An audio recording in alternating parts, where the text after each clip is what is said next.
Fala galera, eu sou Ed Clorofila, o seu professor de Biologia.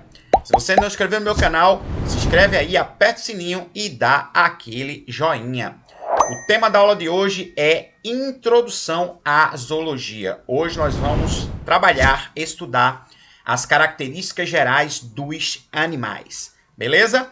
Então roda a vinheta e vamos à aula!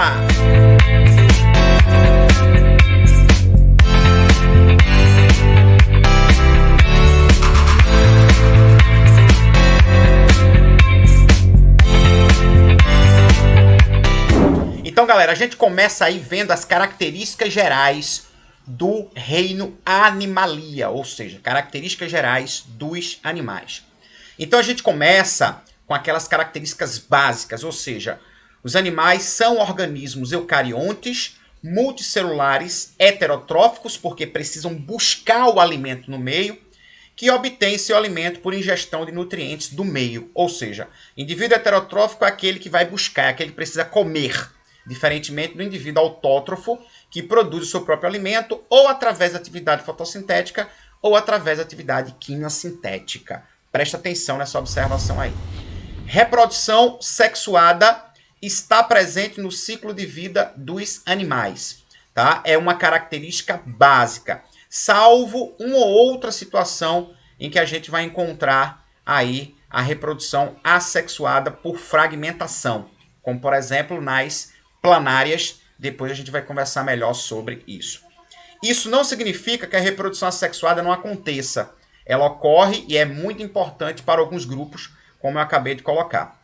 São animais invertebrados e também vertebrados. O interessante é que você precisa se ligar no seguinte: você precisa entender que o reino animal apresenta indivíduos invertebrados e apresenta indivíduos vertebrados, tá?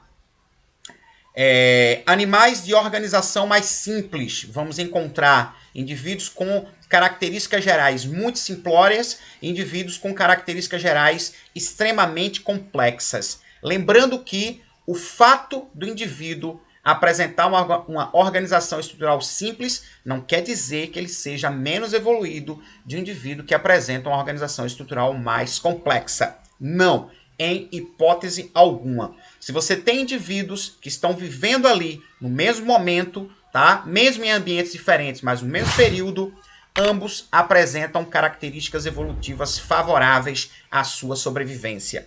Não existe aquele indivíduo mais ou menos evoluído, tá? Se os indivíduos vivem no mesmo momento, as características evolutivas chegaram para ambos. Então, galera, são indivíduos que podem apresentar simetria radial, ou seja, a simetria radial é aquela simetria em que, quando o corte acontece no meio, os lados são diferentes, tá? Preste atenção a isso aí.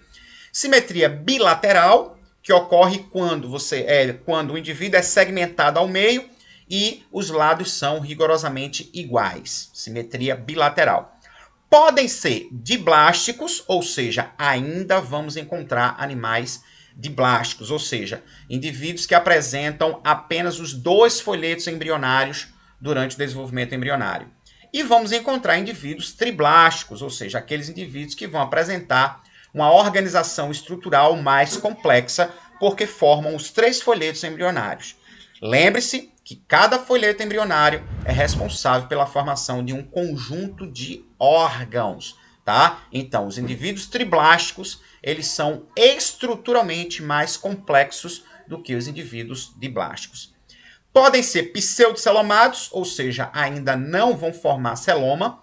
Lembrando que o celoma é a estrutura que vai ser responsável pela formação da cavidade mesentérica.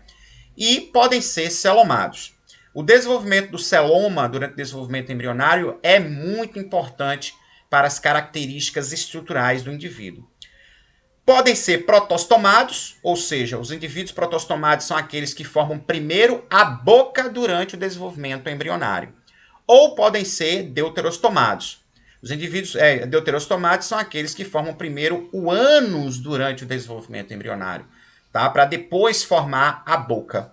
E o reino animal está organizado em 9 filos que a gente vai trabalhar agora. Então, galera, o reino animalia, o reino animal, está organizado em 9 filos, tá certo? Sendo eles o filo Porífera, o filo Cnidaria, o filo Platyhelminthes, o filo Aschelminthes, o filo Annelida, o filo Arthropoda, o filo Molusca, o filo Echinodermata e o filo Chordata. É muito importante que você saiba os representantes de cada filo. E isso te ajuda muito na hora do vestibular. Beleza? Então, por exemplo, o filo Porífera ele é representado pelas esponjas. O filo Cnidaria é representado pelas anêmonas, é representado pelas medusas, pelos pólipos, pelos corais. O filo Platyhelminthes é representado pelos vermes com corpo achatado, como, por exemplo, a tênia, a planária ou esquistossomo. O filo Aschelminthes ele é representado pelos vermes que apresentam corpo cilíndrico, tá? Como, por exemplo, o Ascaris lumbricoides. O filo Annelida ele é representado pelas minhocas, pelas sanguessugas. O filo Arthropoda representado pelos animais que apresentam os pés articulados, ou seja, animais que apresentam exoesqueleto, como, por exemplo, os insetos, aracnídeos, os crustáceos. O filo Molusca representa os animais que apresentam o corpo mole, como, por exemplo, o polvo, a lula, o caracol, tá? A lesma. O filo Echinodermata representa os animais que apresentam espinhos na pele. Equino, espinho. Dermata, pele. Tá? Nas aulas seguintes, a gente vai compreender a representação, ali o que caracteriza aí cada filo. Tá? Então, o filo Echinodermata, ele representa os animais que apresentam espinhos na pele, como, por exemplo, o ouriço, a estrela do mar, tá? Os lírios do mar, as serpentes do mar e outros que nós vamos comentar dentro do filo Echinodermata. E o filo Chordata, gigantesco, representa todos aqueles animais que vão formar uma linha notocordal, inicialmente, que a posteriori vai dar origem à medula espinhal. Então, galera, essa aula foi sobre Introdução ao Reino Animal, onde nós observamos as principais características dos animais e a sua classificação. Beleza? Espero que vocês tenham gostado. Me segue aí, aperte o sininho e dá aquele joinha. E não esqueça de me seguir nas redes sociais. Beleza? Valeu! Até a próxima aula!